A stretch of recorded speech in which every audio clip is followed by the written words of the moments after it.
Mesdames et messieurs, bonjour. À la une de cette édition, les FAMA renforcent leur capacité opérationnelle et d'adaptation aux nouvelles formes des groupes armés terroristes. Pour ce faire, 3 compagnies viennent de suivre une préparation opérationnelle avant déploiement pour la sécurisation des personnes et de leurs biens avec en ligne et mire la préservation de l'intégrité du territoire national. Le réseau national des associations et l'ONG de jeunesse du Mali enclenchent la lutte pour protéger l'environnement. La trouvaille, c'est un projet appelé Reverdir Bamako, Kati et Kalabankoro pour la plantation des arbres et leur entretien. Les enfants de l'ONAPUMA à l'assaut des sites touristiques de la capitale Bamako. Objectif qu'ils soient mieux outillés sur l'histoire du Mali dans le cadre de Bamako City Tour. Hors du Mali, au Burkina Faso, le corps de l'influenceur Alino Faso, retrouvé mort dans une prison ivoirienne, sera à Ouagadougou ce lundi. Au Sénégal, la loi portant sur la déclaration de biens des responsables du pays est sur la table de l'Assemblée nationale. Après la rencontre Vladimir Poutine-Donald Trump, l'Europe s'invite à la Maison-Blanche ce lundi pour des discussions avec le président américain. Au menu, la guerre Ukraine-Russie. En sport, on parlera de basketball avec l'Afro-Basket masculin Angola 2025, de la Supercoupe générale d'armée à Goïta en football, du CHAN Tanzanie, Ouganda, Kenya et de la reprise de quelques championnats européens, notamment en France, en Espagne et en Angleterre. Voilà pour le sommaire. Dans un instant, les détails. Mesdames et messieurs, bonjour. Lundi 18 août 2025. Merci d'avoir choisi Radio Mali pour vous informer. Bienvenue. Tout d'abord, ce communiqué du Centre d'information gouvernementale du Mali. Dans le cadre de la célébration de la 2e édition du camp de la Brigade citoyenne du Mali, le Premier ministre du Burkina Faso, Rim Talba Jean-Emmanuel Ouedraogo, séjournera au Mali du 19 au 22 août 2025 à l'invitation du général de division Abdoulaye Maïga, Premier ministre, chef du gouvernement. Organisé par le ministère de la Jeunesse et des Sports, chargé de l'instruction civique et de la construction citoyenne, cette activité vise à conforter la dynamique en cours marquée par la mobilisation de la jeunesse autour des valeurs de citoyenneté, de solidarité et d'engagement civique. Le camp de la brigade citoyenne se déroulera en 2 phases, à savoir la journée du brigadier, les ateliers d'apprentissage et d'activités citoyennes. En marge de cet événement de haute portée citoyenne et patriotique, une séance de travail co-présidée par les 2 premiers ministres regroupera les délégations maliennes et burkinabées autour des questions d'intérêt commun touchant la coopération bilatérale et la situation géopolitique régionale et internationale. Au-delà de l'esthétique, comment mobiliser la culture pour la refondation de l'État? Le thème était au centre d'une conférence débat organisée par l'Institut des sciences humaines. Cette activité vise à donner plus de chance aux Maliens qui sont à la fois artistes et artisans pour pouvoir soutenir l'économie locale et nationale. Djamba Moussa Konaté pour les détails. Cette conférence débat vise à établir un pont entre la culture et l'économie. Ce 4e numéro des samedis de l'Institut des sciences humaines vise à donner plus de chance aux Maliens qui sont à la fois artistes et artisans pour pouvoir soutenir notre économie. Selon la conférencière, la culture a 3 dimensions. Professeur Assetoufouné Samake Migan, conférencière. Artisanale qui nous permet de planifier artistique, qui nous permet d'obtenir des œuvres pour lesquelles la planification n'est pas faite. L'œuvre se construit au fur et à mesure. L'esthétique est une dimension, mais la dimension artisanale, or c'est cette dimension qui nous permet d'avoir des objets matériels pour satisfaire nos besoins. Dr Baba Koulibaly, directeur général de l'Institut des sciences humaines. Il y a un besoin réel d'adapter l'État à nos réalités culturelles afin que le peuple reprenne confiance en lui-même et à son génie. Le Mali doit reconquérir ses expressions culturelles propres et bâtir une nation juste et épanouie. Le ministre de l'Enseignement supérieur et de la Recherche scientifique estime que la dynamique enclenchée dans le domaine de la culture au Mali se renforcera dans un contexte d'intégration et de développement de l'espace AES. Professeur Bourima Kansai. Cette conférence débat constitue une contribution importante dans la célébration de l'année de la culture. La finalité recherchée, c'est la valorisation de l'histoire, des traditions et de l'art et la créativité. C'est là en vue de les adapter aux institutions et aux politiques publiques pour qu'elles soient en phase avec les réalités culturelles du pays. Reverdir Bamako, Kati et Kalabankoro, ainsi s'intitule un nouveau projet qui a démarré ce week-end. Une initiative de l'ONG RENAGEM, Réseau national des associations et ONG de jeunesse du Mali. C'est une contribution pour recréer les espaces verts et à reproduire la nature à Bamako, Kati et Kalabankoro.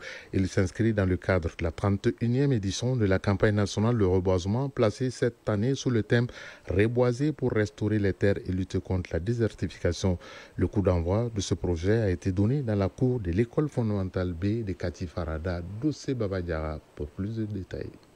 Replanter les arbres et créer des jardins communautaires pour contribuer à restaurer la biodiversité et à embellir nos villes. Sensibiliser les citoyens sur l'importance du couvert végétal pour un cadre de vie sain et amélioré.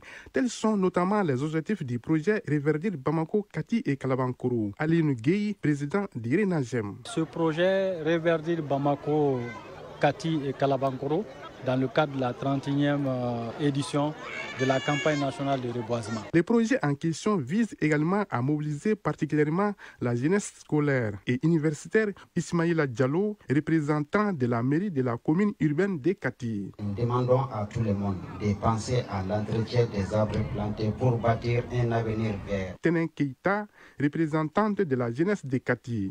La jeunesse de Kati en général et celle du Farada en particulier affirme et réaffirme son engagement sans faille à sécuriser et entretenir les arbres. Le ministère de l'Environnement, en collaboration avec la direction des eaux et forêts de Kati, apporte un soutien technique au lancement des activités avec une quarantaine de pieds d'arbres. Ces espèces ont été plantées dans la cour de l'école fondamentale B de Kati Farada. Capitaine Mamadou Fili Kanté, chef des services des eaux et forêts de Kati. Nous avons choisi 2 espèces pour leur croissance et puis leur ombrage. Et la première espèce est le Terminalia mentali, qu'on appelle arbre à étage. Et la seconde espèce est le Ficus Djeda. Doumbia Mariam Tangara, ministre de l'Environnement, de l'Assainissement et du Développement durable. La campagne nationale de reboisement nous rappelle que la désertification et la sécheresse menacent chaque jour nos terres, compromettant la sécurité alimentaire, les moyens de subsistance de millions de nos compatriotes et au-delà, notre souveraineté écologique. Le projet Reverdir Bamako, Kati et Kalabankoro ambitionne également de créer 1000 emplois verts. Pour la mise en œuvre de son plan stratégique, propose de mettre en compétition les quartiers ainsi que les écoles à travers des initiatives citoyennes s'étendant sur une durée de 2 ans. D'ici là, Dossé Babadiara, les pupilles de la République du Mali ont fait une immersion dans la capitale malienne ce week-end à travers Bamako City Tour pour découvrir plusieurs lieux touristiques de la capitale malienne. Ils ont commencé au monument dédié aux héros de l'Armée noire jusqu'au monument Kémé-Bourama sur le mont Mandeng en passant par la rivière Woyoyanko. Loin d'être une simple promenade, cette randonnée a permis aux visiteurs de mieux connaître l'histoire du Mali. Aminata Abré Mawedraou. Nous sommes devant le parc national du Mali. Au bout d'1 heure, chacun rejoint son bus et cape sur les monuments des tirailleurs sénégalais. Firi Keita, directeur général de l'agence de promotion touristique au Mali. L'histoire de ce monument n'est pas connue du grand public. Donc en les emmenant ici à la découverte de ce monument, ils apprennent l'histoire de ce monument, les grands hommes du Mali, d'Afrique, qui ont participé avec bravoure à la libération du continent européen. Après ce monument, les pupilles de la République se sont rendus au parc des Sofas situé à Dogodouma, une commune de la périphérie de Bamako. Ils ont d'abord visité les 4 tumulus où sont inhumés 2700 des 3000 guerriers de Samori Touré avant de faire un tour sur les berges de la rivière connue sous l'appellation de Woyowayanko. Django Dolo, pupille de la République. Je suis très contente. On m'a dit qu'on a mis beaucoup de personnes dans les uns et d'autres, il y avait 2 personnes, des petites et des grandes. La visite s'est terminée sur le mont Mandeng, au pied du monument dédié à Kémé-Bourama, le frère de Samori Touré. Cette activité, faut-il le souligner, s'inscrit dans le cadre de Bamako City Tour, un concept initié dans le but d'aider les citoyens, notamment la jeunesse, à mieux s'imprégner des hauts faits ayant marqué l'histoire du Mali. Sissi Odile Dakouo, directrice de l'Office national de pupilles en République du Mali. Nous tirons comme leçon la bravoure d'hier à aujourd'hui.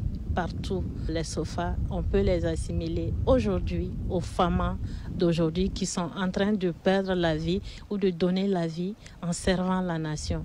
Et c'est de bonne guerre aussi que nous amenons les enfants de ces soldats qui sont tombés sur le champ de bataille pour qu'ils viennent encore se regorger de ressources et dire qu'il y a toujours des hommes vaillants pour le Mali.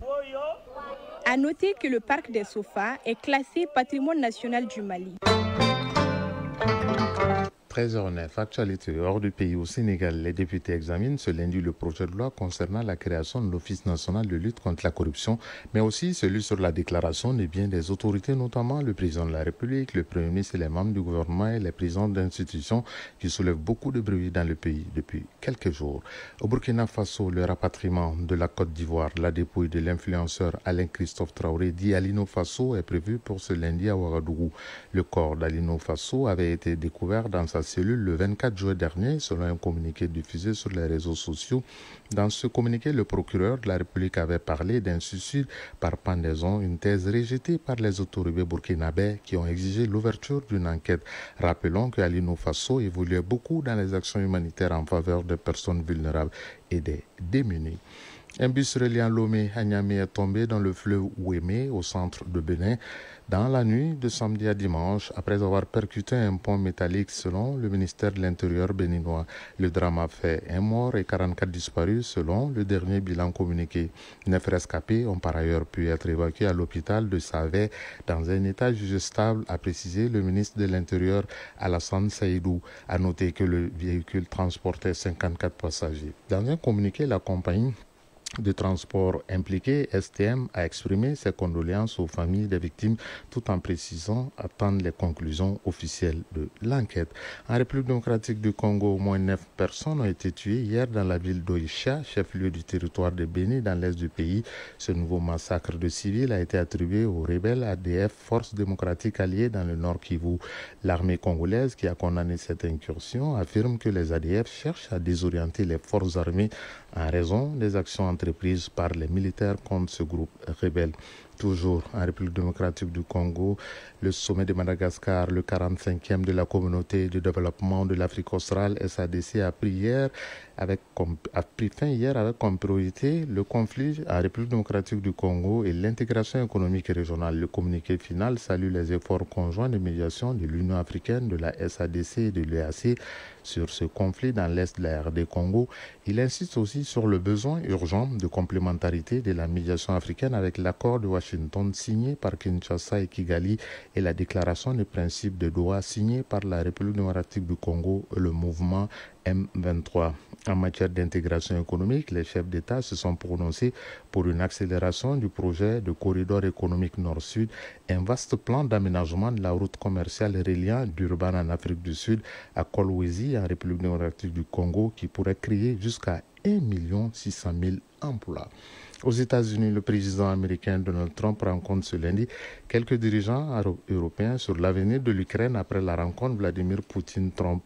Ces dirigeants européens se présentent comme défenseurs de l'Ukraine, seront aux États-Unis avec un plan de cessez-le-feu, d'après les explications de quelques responsables européens. Alors que Donald Trump, après sa tête-à-tête en Alaska avec Poutine, avait déclaré organiser très prochainement une rencontre Poutine-Zelensky. Et puis, le ministre des Affaires étrangères chinois Wang Yi est arrivé à New Delhi ce matin où il va rencontrer le Premier ministre indien Narendra Modi. Cette visite rentre dans le cadre du réchauffement des relations entre la Chine et l'Inde. Wang Yi devrait s'entretenir avec son homologue indien ainsi qu'avec Ajit Doval, conseiller à la sécurité auprès du Premier ministre indien Narendra Modi. Ce déplacement du ministre des Affaires étrangères chinois Wang Yi en Inde est une première depuis 10 ans. Retour à l'actualité nationale et direction la cité mystérieuse Tombouctou, où 3 compagnies viennent de finir une formation au centre d'aguerrissement de la cité des 333 saints. Ces groupements tactiques interarmes ont suivi une préparation opérationnelle avant déploiement appelée POAD au centre de formation et de mise en condition opérationnelle durant 45 jours. Ils ont été outillés au maniement des armes légères, lourdes et suivi des cours au droit humanitaire international et leur adaptation face aux nouvelles méthodes des groupes armés terroristes. De Tombouctou, la correspondance de Idrissa Goulou Sissoko. Des jeunes engagés, déterminés à défendre la mère patrie au prix de leur sang. Nous sommes au centre de formation et de mise en condition opérationnelle de Tombouctou. La préparation opérationnelle des hommes se poursuit avant leur déploiement sur le théâtre des opérations communément appelé POAD. Ils sont plusieurs JTA à achever leur formation dans le centre après 45 jours d'agressement. En plus de la formation physique, ils ont renforcé leur capacité dans le maniement des armes légères et lourdes et le combat en zone urbaine.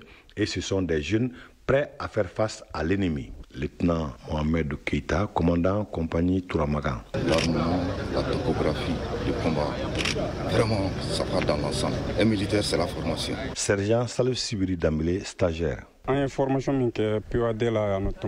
Cette formation en POAD à Tombouctou nous a été très utile. Elle nous a permis d'apprendre plusieurs choses. Lieutenant-colonel Adamandi Kounandi Ouattara, directeur du centre de formation et de mise en condition opérationnelle de Tombouctou. Nous avons formé 3 unités, les sous-GTA Touramagan, les sous-GTA Kounari et les sous-GTA Niafunke. Ces unités doivent être déployées très bientôt, donc on a eu à faire leur préparation opérationnelle avant le déploiement.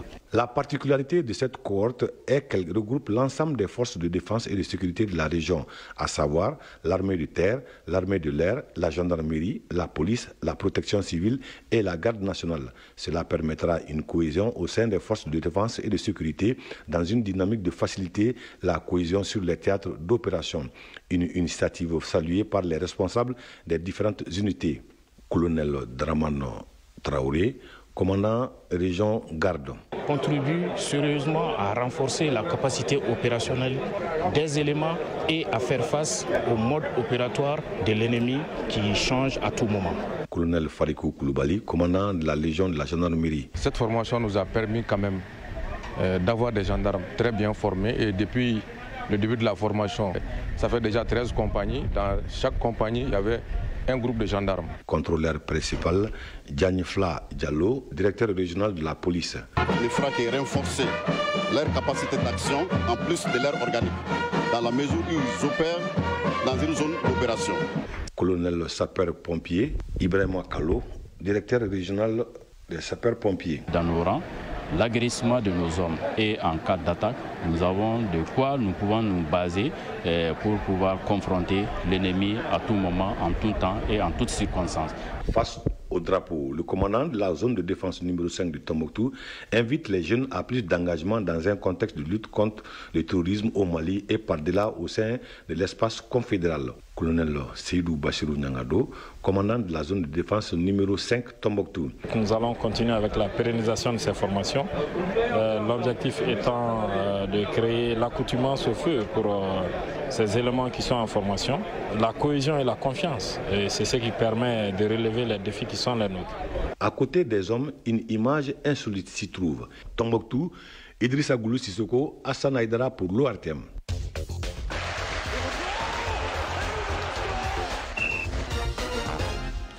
Ce générique annonce la page sportive de ce 13h, qui est toujours animé et bien tiré à 4 épingles par Fotigi Tunkara. Fotigi, bonjour et bienvenue. Merci, bonjour Ousmane, bonjour à tous. On commence par la balle au panier des seniors masculins en Angola 2025. Le Mali joue ce lundi en 8e de finale contre la Guinée-Conakry.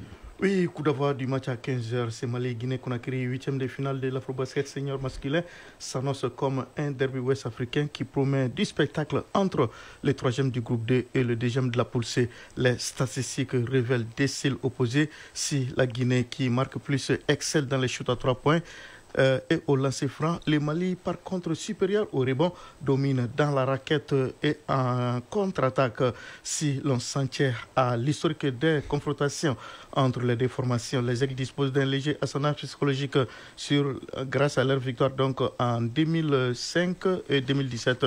Mais ils vont devoir bien contrer l'adresse extérieure des Guinéens s'ils veulent récidiver et passer en quart de finale. Le reste du programme qui prévoit ce soir à 18h, le Sénégal et le Soudan du Sud qui vont donc se disputer l'un des tickets des quarts de finale. Les deux derniers 8e de finale se jouent demain mardi. Cap-Vert, Tunisie à 15h et Cameroun RDC à 18h. Les vainqueurs de ces barrages rejoindront en quart de finale les pays comme la Côte d'Ivoire, le Nigeria, l'Angola et l'Égypte directement qualifiés pour les quarts de finale.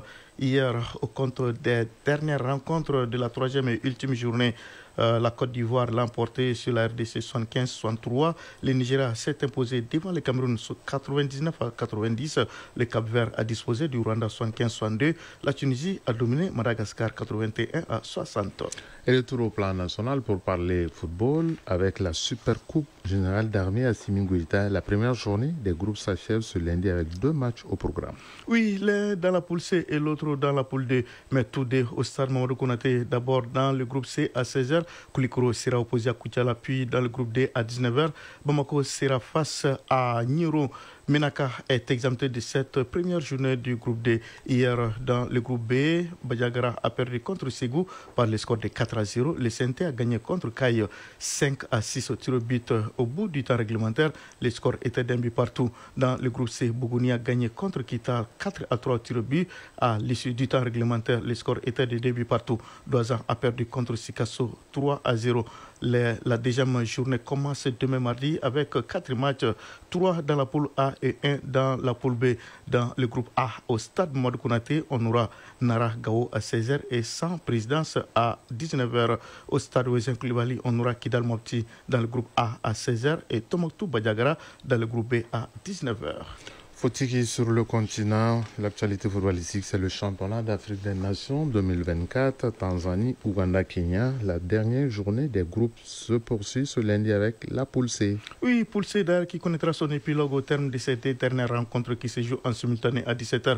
L'Algérie affrontera le Niger. L'Afrique du Sud sera aux prises avec l'Ouganda. La Guinée qui a déjà joué ses 4 matchs est exemptée de cette 4e journée. Cette phase des groupes s'achève demain mardi avec la 3e et dernière journée du groupe D, le seul groupe à 4 équipes d'ailleurs. Le programme prévoit Soudan, Sénégal et Nigeria-Congo.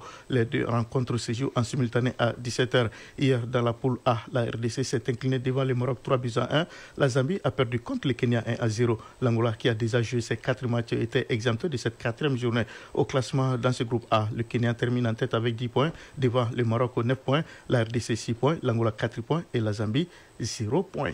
On termine Fotiki Tunkara avec l'Europe. La saison 2025-2026 a commencé vendredi avec le démarrage de certains championnats. C'est le cas notamment en France, en Espagne et en Angleterre. Oui, on commence d'abord par la France où le jeune Malien Kamori Doumbia a parfaitement lancé sa saison avec un doublé. Au compte de la première journée de la Ligue 1 française hier, Brest a tenu en échec Lille 3 buts partout grâce au jeune Malien Kamori Doumbia, auteur d'un doublé pour le 2-2 alors que son équipe était menée 2-0 après 26 minutes de jeu. Angers a battu Paris FC 1-0.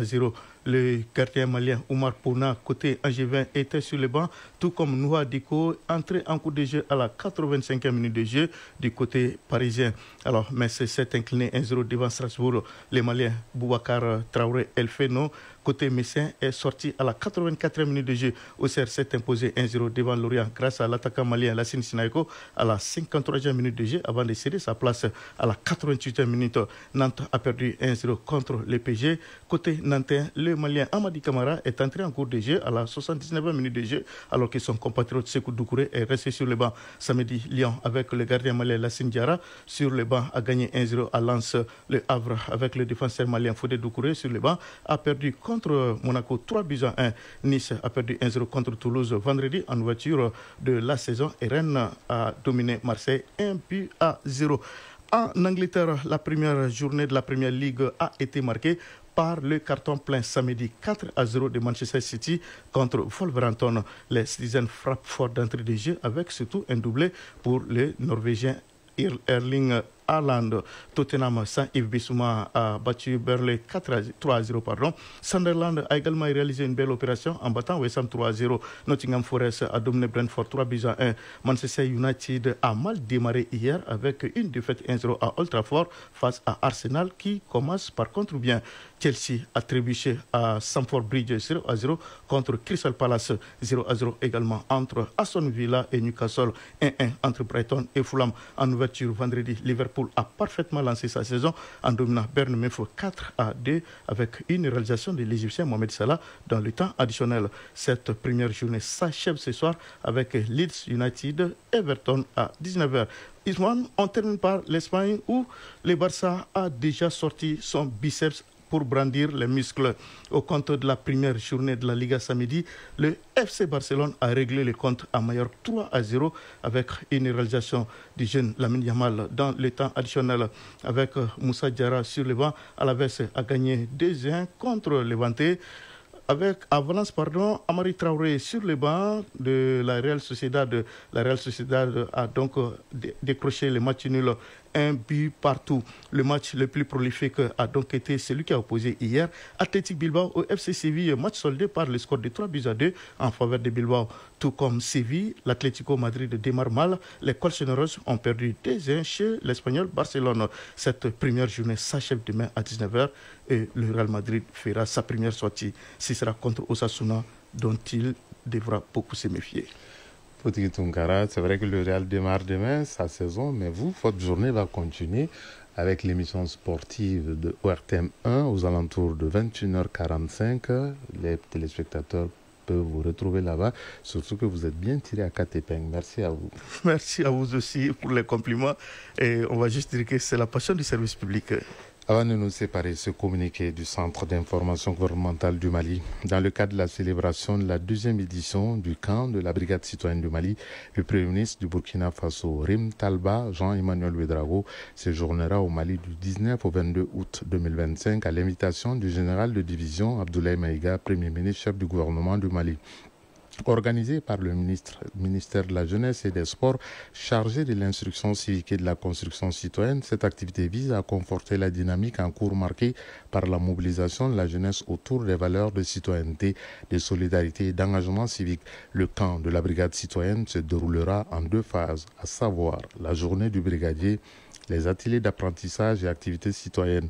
En marge de cet événement de haute portée citoyenne et patriotique, une séance de travail co-présidée par les 2 premiers ministres regroupera les délégations maliennes et burkinabées autour des questions d'intérêt commun touchant la coopération bilatérale et la situation géopolitique régionale et internationale. Il est 13h25 à Kona, dans la région de Mopti. Ce journal prend fin, mais gardez vos positions. Dans un instant, les avis et communiqués avec Kanike Tayadaman Koulibaly. Ce journal vous a été présenté par Ousmane Daou, mise en onde Abse Traoré Fousseni Sissoko, mise en ligne Mohamed Koulibaly, réalisation Soumaou Aïdara. Le prochain rendez-vous avec l'actualité, c'est à 19h30. Vous serez en compagnie de Koumba Sissi. Si vous êtes à table, bon appétit. Si vous avez fini de manger, bonne digestion. Chacun de nous ne peut être une étoile, mais tâchons de briller pour éclairer là où nous sommes. Bonne semaine à toutes et à tous. Et excellent après-midi. Au revoir et à très bientôt.